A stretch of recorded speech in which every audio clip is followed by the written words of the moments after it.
I was 17, it was a very good year. It was a very good year for small town girls and soft summer nights. We'd hide from the lights on the village green. When I was 17,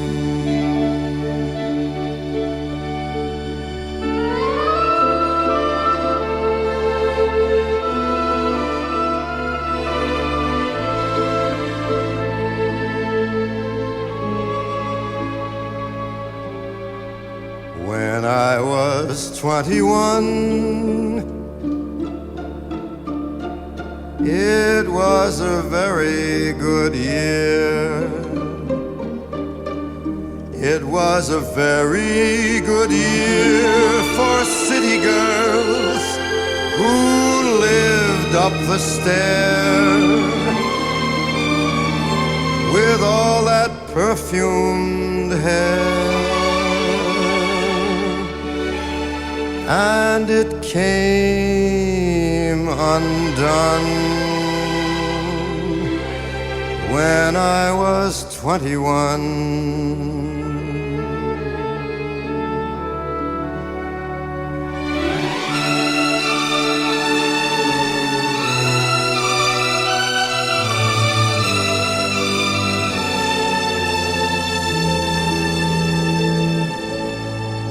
When I was 35,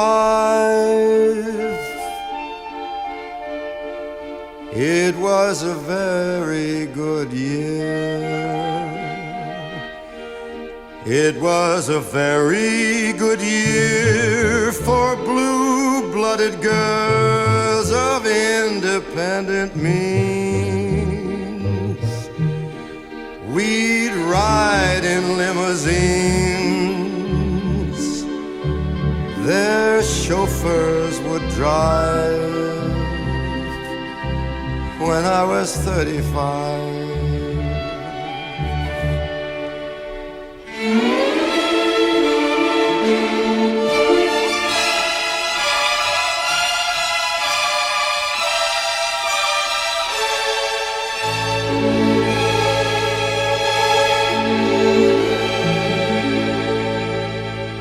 but now the days are short. I'm in the autumn of the year, and now I think of my life as vintage wine from fine old kegs. From the brim to the dregs, it poured sweet and clear.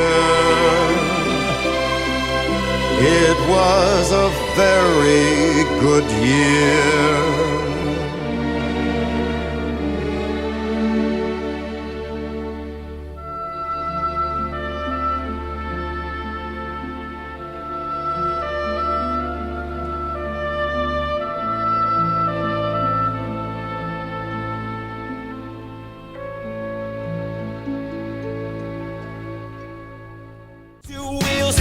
And an open road, just pop that clutch, I'm ready to go. Don't stop the music, we ride fast like a bullet.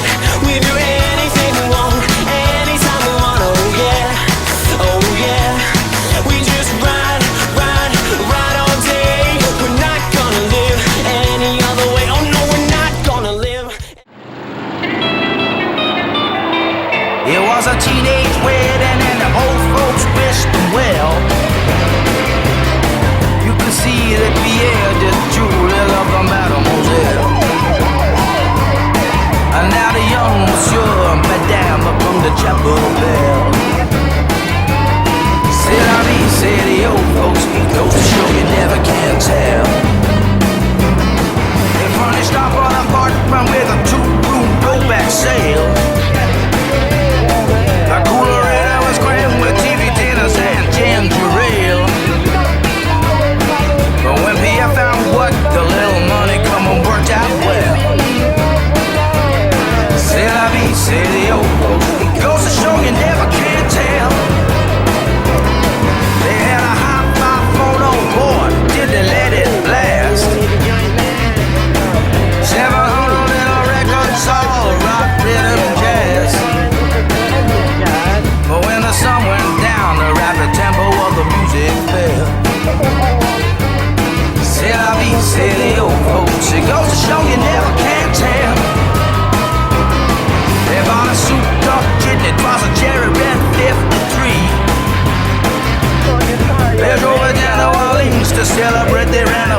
really loved the mademoiselle. And now the young monsieur and madame are on the chapel bell. C'est la vie, say the old folks. It goes to show you never can tell.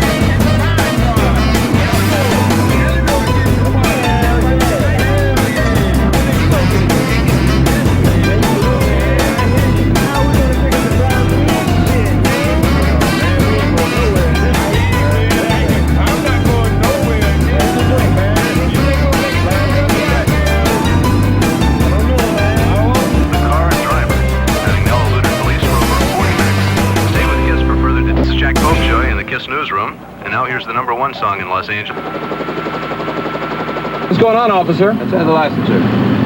How do I get to Harbor Freeway? Let's have the license. Have the license. Unit suspect has just been at the Rosecrans Car Wash, 190 Street and Anza. Repeat, suspect has just been apprehended at the Rosecrans Car Wash, have a nice day. 190 Street and Anza. Hold it. Yes, officer. Stay right on 190th and take you right to the Harbor Freeway. Thank you very much.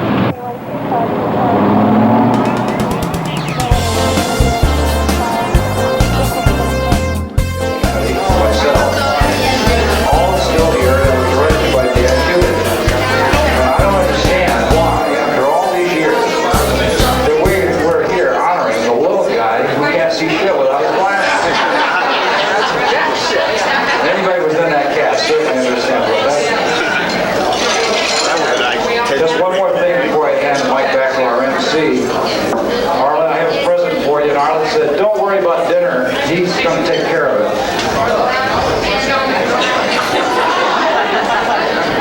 Some of you will understand that one too. Thank you very much.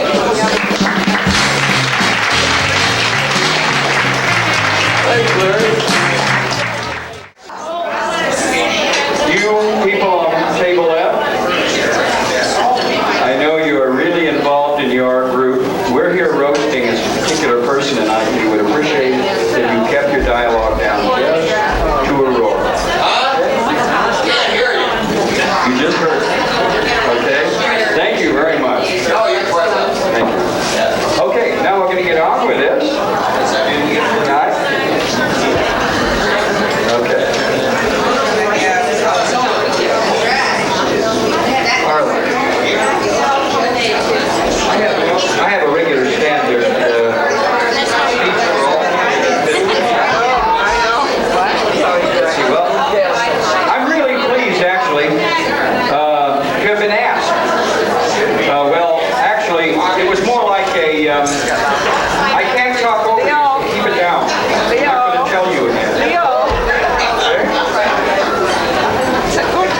I don't like being upstage. Rude. Well, let's put it this way. The price was right. To speak about a man that needs no introduction because he never shows up to get introduced. If he ever did, it would go something like this. Ladies and gentlemen, actors and actresses of the South California community of live theater, tonight it is my questionable pleasure to join the ranks of my peers in paying tribute to a man that has given so much of his life over the past 16 years. And I know I am accurate chronologically due to the fact that I had the dubious pleasure of being the first actor that at the time this piece of play was to be molded by.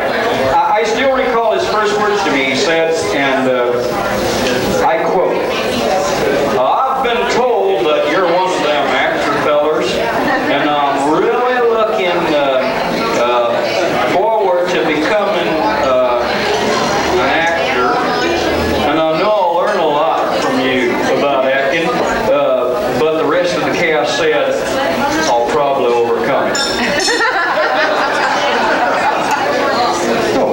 I knew I had my work cut out for me, so I asked him to introduce me to his 4 girlfriends, and then we got down to work. No, seriously. This gentleman was really intent on becoming a thespian. I said a thespian. Yes. And over the last become an excellent actor. He was responsible for creating and building some of the most admired sets for all the theaters in the South Bay area. Creating and printing the programs for these same theaters through his printing business, and you could always depend on this gentleman to deliver your programs 10 minutes before the curtain went up on opening. Took all this in, and when we began the scene again, my line was directed to Arlan, by the way. And I said, can you tell me what time it is? And Arlan replied, well, I would, but I can't see jack shit without my glasses. In as dramatic a delivery as I'd ever heard. I stared in disbelief at this quiet, serious man across the table from me and felt the laughter starting at my toes and ended in an uproarious laugh, which broke the tension beautifully, and we finished the show to great reviews. Some of the greatest performers in the world never walked the lights of Hollywood, but those of us who have shared their spotlight know them well. So if you ever had the opportunity to work with this old actor, who still looks as young as 48, and with the personality of the fabled Huckleberry Finn, well, count yourself among the fortunate few. Thank you for your attention, and now I turn the podium over to our MC for tonight, Dan Juby, who will bring you some more of the fascinating times of our life. Thank you. I was thinking specifically about the night that you happened to forget. Remember the night? Yeah. Remember the night? You didn't have that night? All right. I have several titles here, as I said before. I want to talk. So we had to go by and pick up Arlan every stinking Sunday morning. Now it was Bob Bombstead. Bob, are you here? Where are you, Bobby? You're out there somewhere. It was Bob Bombstead and George Tasker's job to crawl into the bathroom window, disengage him for whatever mate he had for the evening, haul him back to the car, and then go play golf. This was a regular ritual every Sunday morning. This is long before he met you, And there was a day we were playing golf. We hadn't seen Arlan in about 2 years. And the fog was so heavy on a longer golf course that you couldn't see your hand in front of your face. So before we could hit the ball, we'd have to wait until somebody on the green would wave, "All right, on hole number 3," because you couldn't even see it. And so Bobby and I were driving around in our golf cart looking for our golf ball, and I hear this voice, "You big, you big." And out of the fog comes Arlan Brown. After 2 years, he comes walking up. Here yet? Where is he? Terry here? Well, what's he going by now? Pat Brown, are you out there? All right, Patty. Pat Brown. Come on, ladies and gentlemen. One of the finest actors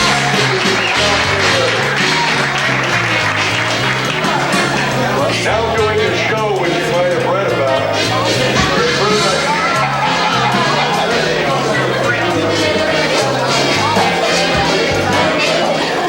Hi, I was really very flattered to be asked, because I'm not really a close friend of Arlan's. I'm not an intimate friend of Arlan's. As a matter of fact, when they were trying to find a woman to participate in the roast, I was the only woman in the South Bay area they could find who hadn't been intimate with her.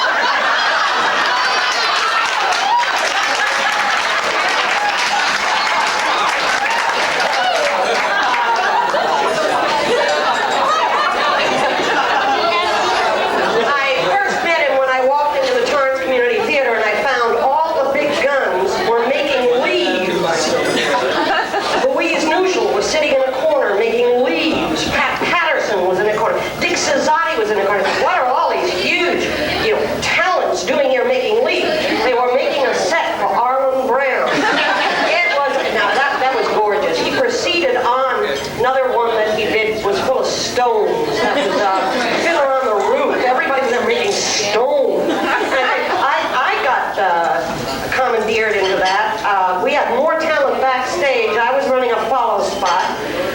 very talented singer. Dan Wilson was running the other follow spot, singing on key while the lead was singing.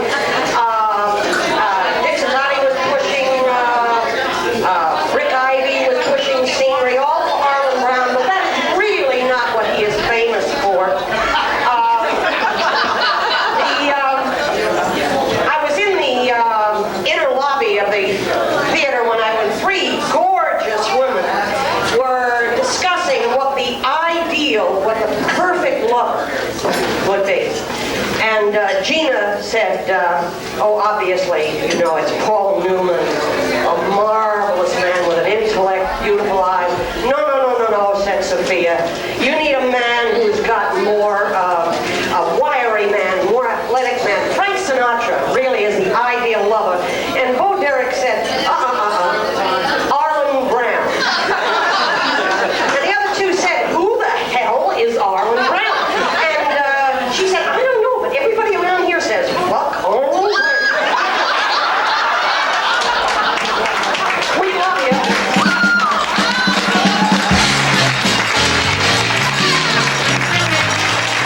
But it got to be so often that I'd knock on the door about 4 o'clock in the morning and I'd hear Arlan say, Cubic, is that you? So I go into him this one night. He was married to somebody else at the time. Coco Pantera. But went in. You have never seen anything like this in Tobacco Road. His apartment was miserable. They had a little Charlie Brown tree with no leaves on it, no green, one red ball hanging off the top of the crackling twig. No presents under the tree.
that she met Arlen, she was only 10.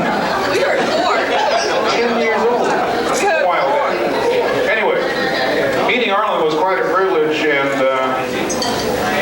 not to make Arlen feel bad or old,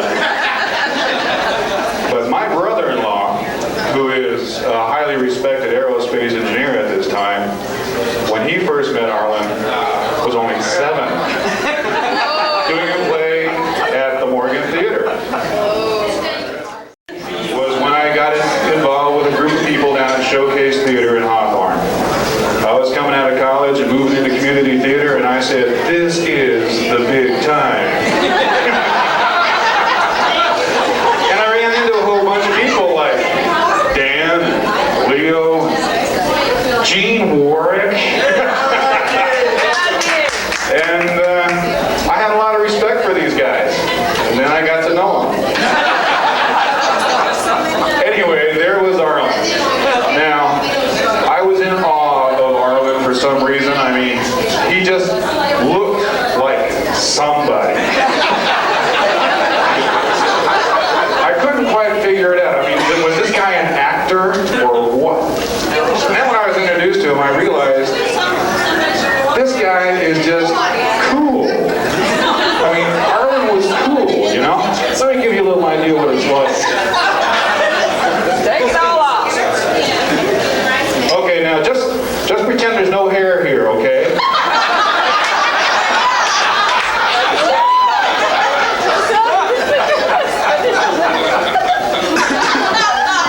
All right, now is this Arlen? You bet. Now I can't read my card. Let's see. This is number 4. You usually respect these guys. Okay. You look like a movie star. Okay, now. I don't want to say that at one time in Arlen's life the fellow was a drinker. But at one time, a long time ago, at a place called My Ship, I walked into that place and I said, listen, give me something tall, cool, and full of booze. And the bartender shoved Arlen at me.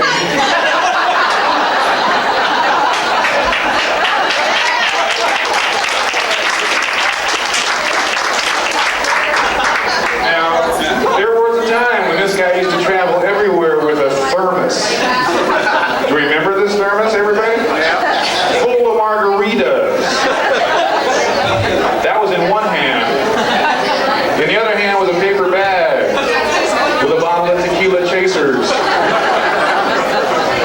You remember that? Well, I'm not saying these margaritas were real strong, but Arlen and I were out one time and the car ran out of gas. We poured the margaritas in the tank, and we tell you the car ran for a week. And talk about the epitome of cool. Do you guys remember when Arlen had this great big, oversized sombrero? And this guy walked all over the place with this thing, but he was cool. Nobody made fun of that stuff. Now, there was a time, I'm sure Dan has probably talked a little bit about this, about their drunk driving experiences. Okay? The cop pulls them over. They bust Dan. Now, here's this guy. He can't even get out of the car. And the cop says, excuse me, Mr. Brown, but will you drive the car home? And Arlen says, sure. That's... Ooh. Now, this man, I just can't tell you how cool he is. This is just a normal part of his vocabulary. One time he was describing me to me about how much he loves his vocation, his job, his duty in life as a printer. And one day he told me, Al, he says, printing is really C-O-O-L.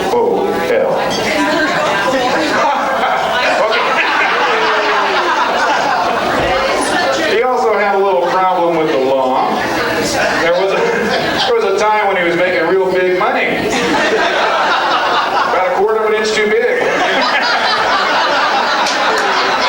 I'm not saying he was scared, but he looked at me and he says, that's really cool.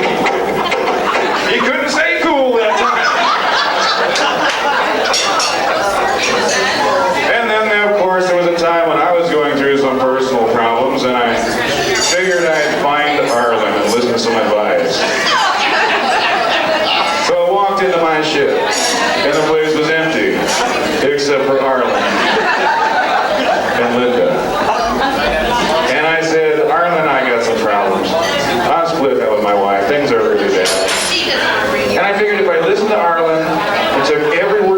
advice and did just the opposite, things would work out. But he looks at me and he says, so you're splitting up with your wife, you're going to separate? That's cool. It gets worse, folks. Of course, there was the real bad time when Arlan was in the hospital, suffering some heart problems, and we're all glad he survived and he's here. But I did visit the man on the hospital bed, or not on the hospital bed, actually,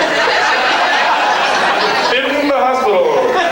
And there he was laying on the hospital bed, and he fluffed up his pillow and made it look kind of like this. And I asked him, how's it going, Arlan? And he said, it's cool. Okay, all seriousness aside, folks, I do want to say that, Arlan, I've known you a long time. You're a pretty special fellow to me. This guy, I don't see him very often. None of us really do. He works all the time. But there have been times when I've been in some real heavy pinches as far as set construction and other different things that I needed to do, and the man just flat dropped everything, and he was there. He helped me paint floors for Glass Menagerie till 4, 5, 6 o'clock in the morning. He painted all my sets for Camelot. There's still a token of Camelot still over there on Prairie Avenue in Hawthorne. You can see the old Camelot doors that he painted. House on Haunted Hill, or whatever that thing was. He was there, and then in Greece he was there. And I'm not saying that we really go way back, because we do. I remember one tender moment that during Greece there was a construction party going on, and I was a little pooped out, and all these kids were running around, highly talented, very energetic, and they were just having a great time.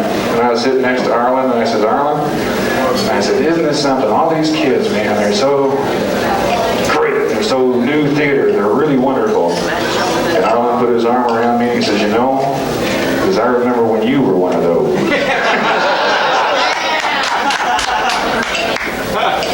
Anyway, that's going to do it for me, Arlan. You're a special guy. I love you. And I'm just very thankful that you're still with us to share your 50th birthday with us tonight. Yeah. You too.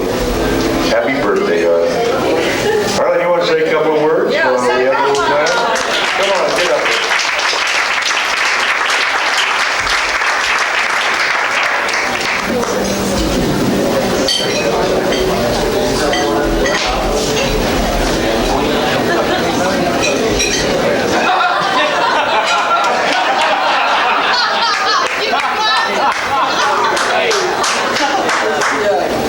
I really don't know what to say, you guys. Cool. Totally. Cool now.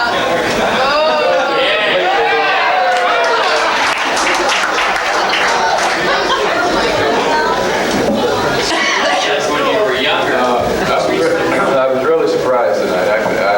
This is the first time I think I've ever been surprised where I really didn't know anything about it. Didn't know jack shit. I didn't know jack shit. And everybody's been talking about me being neat and nice or whatever, you know, and Cool. yeah, cool. And I don't think things of my life like that. I think about all the people I know are really cool. All the people, all of you guys out there that are my friends, that are like family to me, and I get nervous talking like this because all of you that do know me know that I'm sincere when I say that my friends are really my friends, because I really do love all of you, and I thank you for this. Like that.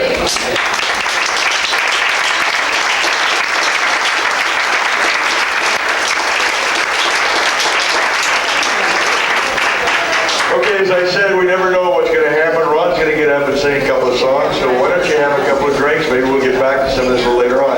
I do want to thank every single person. Hey, Arlan, where are you going? Wait a minute, this is for you, Ar. Where are you at? Yeah. Asshole. Gone again.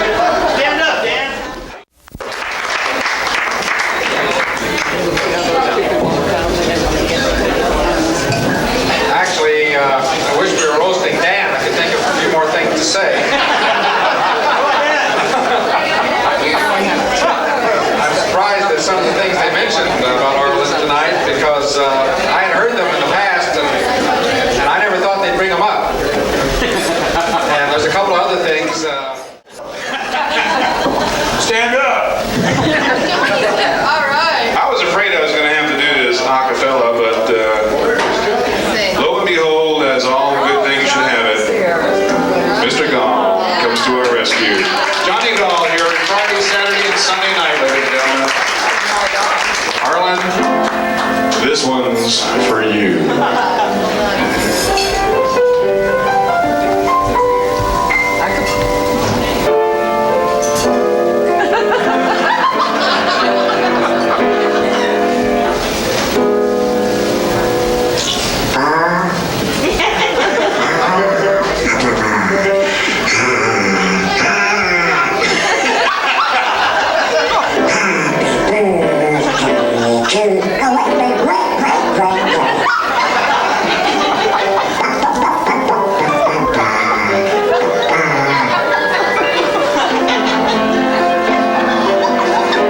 Let me know when we're ready.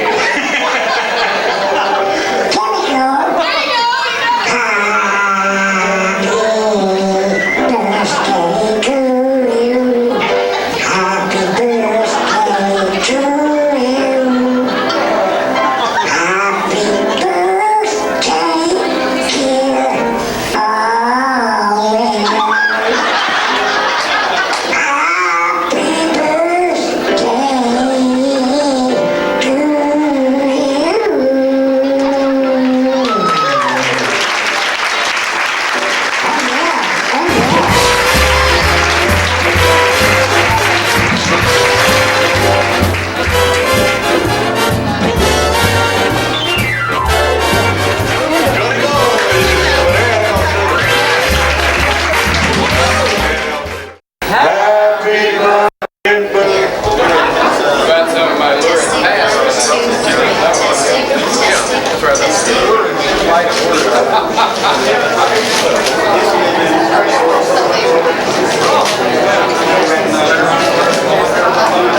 Everything about it, I'm still living there.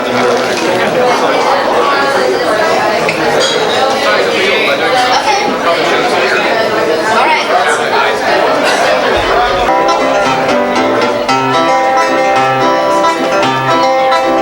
Goodbye, Joe. We gotta go. Oh my, oh.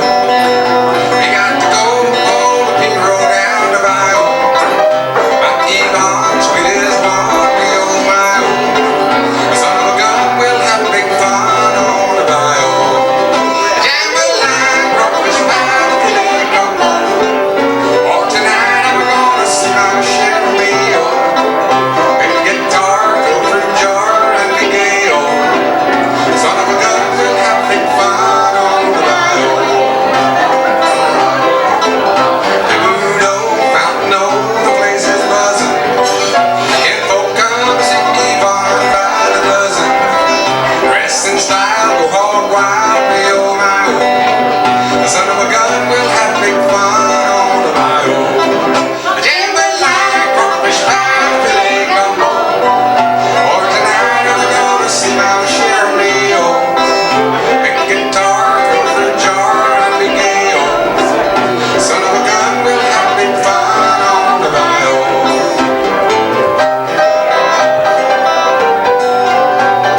Okay,